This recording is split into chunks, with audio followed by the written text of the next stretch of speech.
Hey everyone, today we're going to see if this drone, a £419 drone released in 2020, can beat this drone, a £1,350 drone released in 2018. We're going to put the specs together head to head, and by the end of this video I'm going to recommend which drone you should buy in 2021. So let's get going.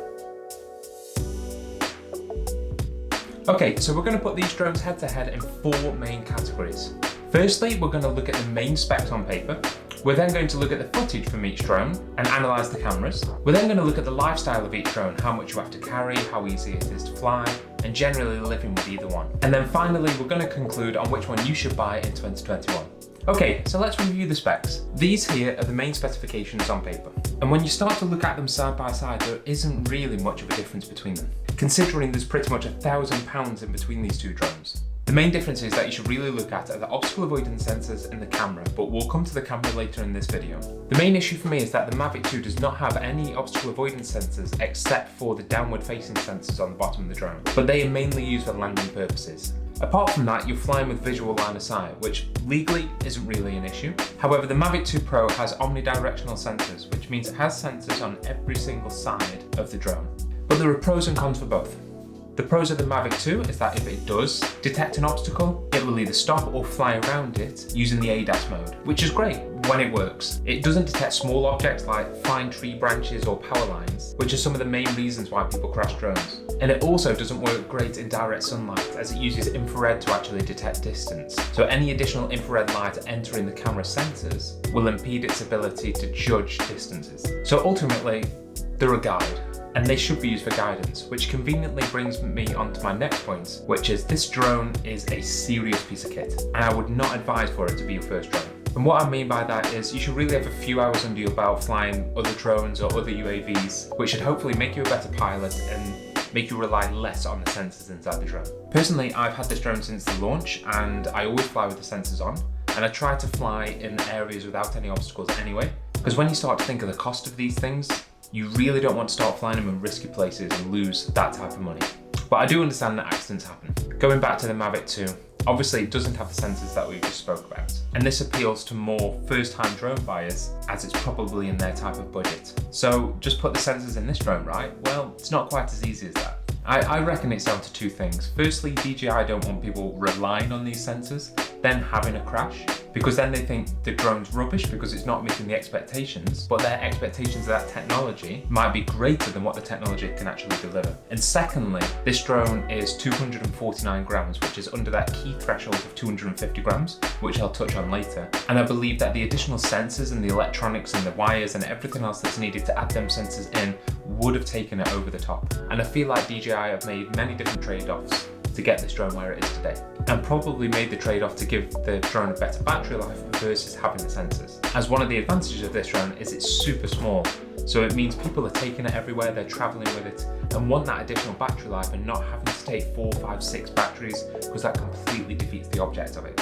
Coming back to the weight, the Mini 2 weighs 249 grams like I mentioned, and the Mavic 2 Pro comes in at 907 grams. It's nearly 4 times the weight of what this one is. 249 grams sits just under the 250 gram limit that many different governments around the world set between stricter guidelines and, let's just say, less strict guidelines. As an example, I live in the UK, and starting at the beginning of this year, the drone laws have changed yet again. This is the list of rules and regulations for drones under 250 grams, and this is the list of rules and regulations for drones over 250 grams, and that's not taking into consideration any commercial work on top of that, which again has new laws and new requirements. And many different countries around the world have a very similar set of lists, with 250 grams being that threshold between stricter regulations and less strict regulations. However, despite the weight, both drones have around 31 minutes of flight time. But because of the weight difference, the Mavic Mini's actual flight time, the realistic time you're going to get, will be a little bit lower because it takes less wind to offset the balance of this drone, which means it's countering a little bit more than what the other drone is, which takes stronger gusts to move it around in the air. That doesn't mean that they're any worse in the wind, because both of them have a level 5 wind resistance, which is identical and fantastic, but it just means on them windier days that the Mavic Mini's battery will just drain that a little bit quicker. But let's be realistic, no one really wants to watch 31 minutes of drone footage anyway. Within them 31 minutes you should be up, traveling to where you need to go to, taking the shots that you want and bringing it back down.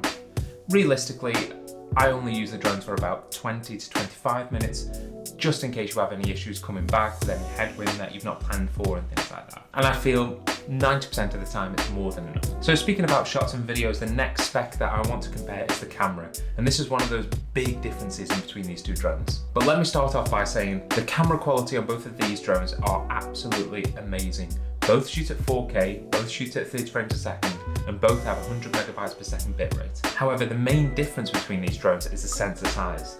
The Mini has a 1/2.3 inch times sensor, which is very similar to like smartphone type sensors, and the Mavic 2 Pro has a 1 inch Hasselblad CMOS sensor inside. But what does that even mean? In a nutshell, the larger the sensor, the more light that will be accepted, and the better the quality of the information that's being captured. Even though both drones are capturing 100 megabytes per second, the difference comes when them sensors peak out. So on a smaller sensor, shadows and highlights will get lost sooner than on a larger sensor, similar to when DSLRs between micro four thirds and full frame sensors. The bigger the sensor, the better the image. Here's some video and photo footage comparing the two. Here's a shot of them side by side, and you can see there's a massive difference in dynamic range between the Mavic 2 Pro and the Mini 2. Have a look at the detail around the trees where it meets the grass. If we zoom in here, both of them at 300%, you can see that the Mavic 2 Pro has a lot more dynamic range than the Mini 2 has. And this is the big difference. Taking a look at another shot here on a dual carriageway and zooming in again, you can see around the central reservation area and at the shadow underneath the trees, there's just a lot more detail and you can see a lot more colour. Moving on to photos, this is shooting directly in sunlight. This is photo 1 and this is photo 2. Can you tell which one's which? Moving them side by side, again, can you tell which one's which here? This one's the Mavic 2 Pro, and you can see a lot more dynamic range, and this one is the Mini 2, where you can see that them shadows just get crushed that little bit more. Again, we've got another photo here out of the sunlight, photo 1 and photo 2. Can you tell which one's which? Again, putting them side by side. This one's the Mini 2. And this one's the Mavic 2 Pro. And again, when we compare them side by side, you can tell that the Mavic 2 Pro has a lot more dynamic range. And if we zoom the Mini 2 into the same field of view as the Mavic 2 Pro, you can see there's a lot more detail and a lot more dynamic range. So basically, the Mavic 2 beats the Mini, right? Well, again, that's not an easy question to answer. It really does depend on what you're using it for. In the comparisons, I was pausing the video, I was zooming in, I was basically pixel peeping. But if you're just taking the raw images straight from the drones and putting it through some type of social media like Facebook, Instagram, Twitter, YouTube, with their compression algorithms, you'll start to really struggle to see a difference between these two. And that's the point. It really does depend on what you're using it for. If you're happy with 80-90% of what photos you take on your smartphone, then you will not notice a difference when you start to use these on social media platforms. But if you're doing commercial work, where the client might not be viewing through social media and is viewing on a normal 4K TV, then you'll start to see a difference with the Mavic 2 Pro over the Mavic Mini. But you've got to think, is that difference really worth the nearly £1,000 difference between these two drones? And moving on to the last section, one of the key things that I don't think really is mentioned enough in YouTube videos when people are reviewing these things is the lifestyle that actually comes with these drones. And this is where I want to show you the nitty-gritty bits of owning these two different ones. This is the whole equipment range for the Mavic 2 Pro to be able to get some high-end footage. And as you can see, it's a lot. But if you're mainly using this from home or going out on a day trip, then I guess it's not too bad. But what about traveling with it? The total weight of this equipment, including the drone, the additional batteries and the charger, really starts to add up, and with airline luggage these days getting smaller, it's a lot to take with you. Whereas this is the Mini's range of things, it needs a lot less. As you can see, it's still a charger, remote and 3 batteries, but it's all a lot smaller. In both size and weight, it's a much better drone to travel with. And also when you're flying the drones, the Mini is a lot quieter. I mean, a lot quieter to fly with. And what this means is, because it's quieter, less people are going to notice you flying the drone, and you're going to get bothered by less people when you're out using it. which is only a benefit. And the reason it's quieter is because of the weight. This has to shift 907 grams, so it has to produce the thrust for that, whereas this is only shifting 249 grams, so it has to produce less thrust and therefore move less air. Another couple of great quirks about the Mini 2 is the controller. I personally think that the design's great. The screens are at the top rather than at the bottom of the Mavic 2 Pro, and also the antenna points right towards the drone all the time, and you don't have to worry about bending the antenna to actually face the drone. So my overall point of view is that the Mini 2 is a much more of a plug and play drone. They've taken all the best bits of the previous designs and tried to eliminate all the negative little quirks with them. And this makes it accessible to everyone. So in this case, the Mini wins the category. Okay, so to wrap up, we spoke about the specs, we spoke about the differences, we spoke about the cameras and explained the pros and cons of both.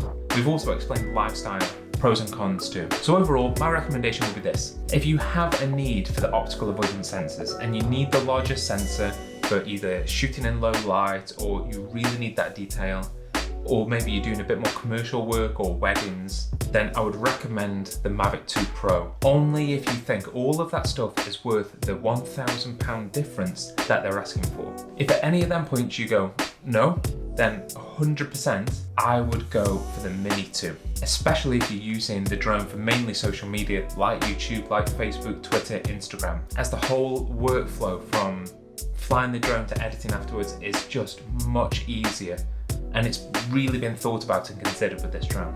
Obviously the outcome of this video is probably going to be quite polarizing, but if you're going to take one piece of information away from this video, make sure it's this. Cheaper drones are getting very good very quickly. Within a couple of years, the specs are neither here or there.